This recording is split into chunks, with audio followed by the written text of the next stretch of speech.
Si tu es un coureur et que tu n'as aucune difficulté à être rapide sur des distances courtes, mais que dès que tu commences à augmenter la durée, tu galères, voici les 3 étapes que tu dois mettre en place dès maintenant.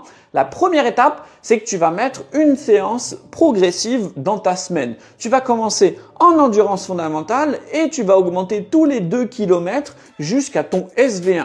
Ça correspond à peu près à un début de séance à 60% de ta VMA et tu vas finir à 75% de ta VMA. Ça va entraîner ta capacité aérobie, mais aussi les changements d'allure et tu vas créer une économie de course et une endurance. La deuxième chose que tu vas devoir faire, c'est de mettre en place des séances mixtes. Des séances où tu vas travailler le SV1 et le SV2, comme par exemple 10 minutes à SV1 et 10 fois 400 mètres à SV2 dans la même séance. Bien entendu, c'est à adapter au profil et au niveau de chacun. Et la troisième étape, c'est que tu vas vraiment te concentrer sur les sorties longues.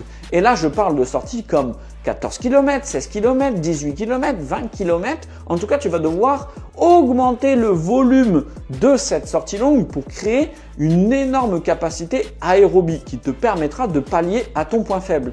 Si tu veux que je t'aide sur ça, envoie-moi un petit message privé et like la vidéo si elle t'a aidé.